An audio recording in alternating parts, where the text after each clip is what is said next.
Welcome to Growing Younger podcast, where we guide you through your journey of reaching your fitness goals after 40.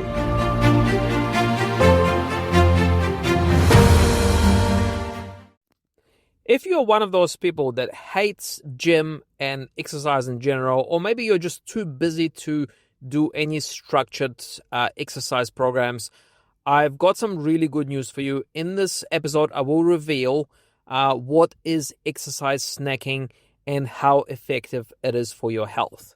Hi guys, this is Alex Blaszewski here. I'm the physiotherapist from Growing Younger Fitness.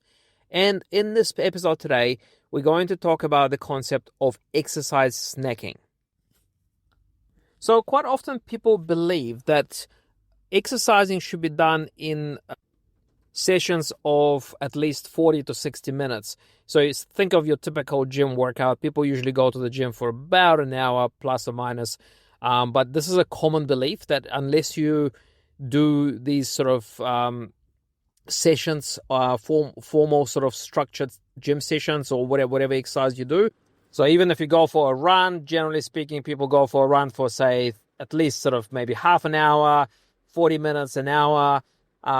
So the common belief is that unless you do these bouts or sessions of exercise that last at least from 30 minutes to 60 minutes, that somehow the exercise is not going to be effective.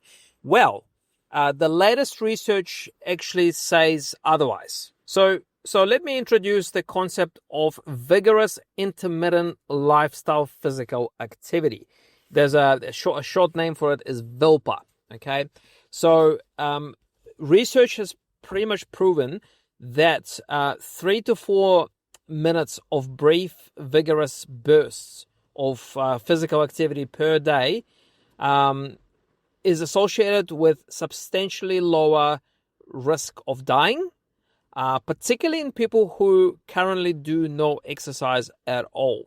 Okay, so think of so what I mean by brief physical activity is things like brisk walking, climbing stairs, maybe even doing some house chores, so maybe a vacuuming. If you put a little bit of effort into it, a bit of physical exertion, then you could consider that those activities as your little short bouts of exercise. And as I said, the studies have proven that they're actually quite effective at improving your overall health, particularly reduce the risk of dying. Now, another piece of research has shown that a few bouts of stair climbing per day can actually help to significantly improve your cardiovascular fitness in people who were otherwise sedentary. Okay, so as little as climbing a few flights of stairs a few times a day is going to produce substantial improvements in your cardiovascular health. So I guess what I'm trying to demonstrate here is that very often people have this all or none approach. So their mentality is, oh, well, I can't make it to the gym today for an hour, so therefore I don't need to bother to exercise at all. Or I can't go for a decent run, so therefore I don't, I shouldn't try anything at all. So that is a false belief, because anything is better than nothing. Okay, so even short little bouts of physical activity per day, as long as they are relatively consistent, it can actually give you some substantial improvements in your cardiovascular health. And this is particularly so for those people who are completely sedentary at the moment. So if you're the person who doesn't do any exercise, you tend to be sitting on the couch for most of the day for one reason or another. I'm not judging here, but if you're really not physically active at the moment, then doing this short bursts of physical activity every day is going to go a long way to improve your health and longevity. Now, another aspect to this is another study showed that after a meal, so after you have your lunch or dinner, going for a quick walk is going to help improve your blood sugar levels quite significantly. So I know that a lot of people have this habit of going for a walk after a meal, there's now scientific evidence that this is actually really beneficial, particularly particularly those people who have elevated or higher than kind of normal blood sugar levels. So maybe if you're pre-diabetic, if you're sort of a bit borderline, then going for even like a few minutes walk after a meal can actually significantly improve your blood sugar levels. So taking all of this into account, I'm just going to give you a few tips that I know work based on our experience working with people over 40 at our fitness facility. So number one is attaching your little micro bursts of exercise to some kind of activity that you do on a daily basis.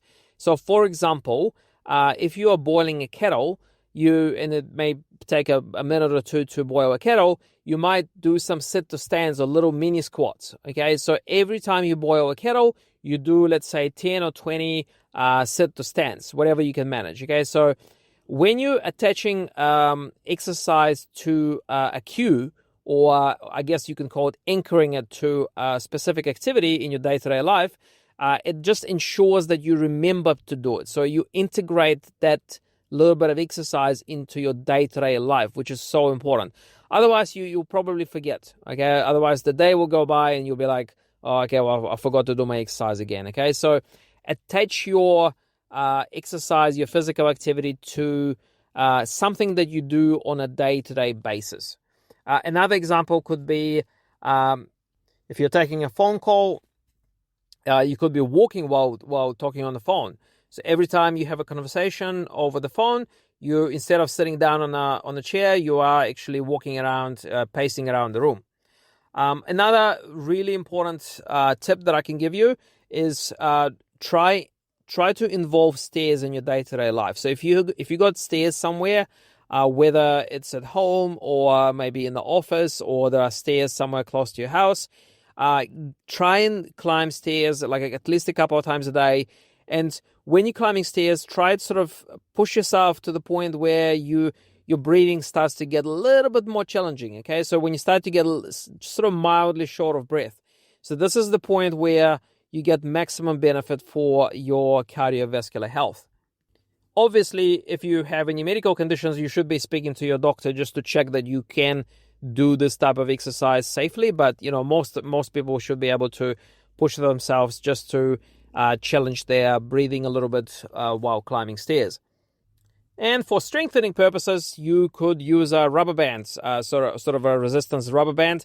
Now, if you use a rubber band to do some strengthening exercises, I would suggest attaching it somewhere like a door handle, somewhere where you can see it on a day-to-day basis all the time. So again, every time you see the rubber band, it will remind you to do the exercises. So visual cueing is very important. It's been proven in research that it actually helps to improve the compliance or the consistency of your exercise.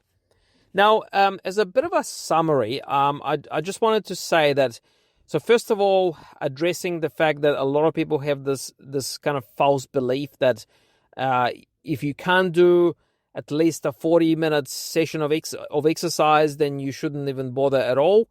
That is not true. So even doing 3 or 4 minutes of sort of moderate intensity physical activity, whether it's vacuuming the floor, going for a brisk walk, climbing stairs, that has substantial proven benefits particularly for your cardiovascular health. However, exercise snacking is particularly effective for those people who are starting from nothing. So if you are a very sedentary person, then by doing exercise snacking or short bursts of exercise, you will feel the benefit within probably just a few weeks. Okay. However, look, long-term exercise snacking is not going to be enough. Okay. So, to get the maximum benefit for your health, you still need formal structured exercise. So exercise snacking does not completely replace the need to either go to the gym or go, do some cardio exercises such as walking, swimming, cycling. You still need to do it. Okay. So you still need the kind of a longer duration exercise. All I'm saying is, if you're doing nothing at all, doing even short bursts of exercise is still helpful. Okay.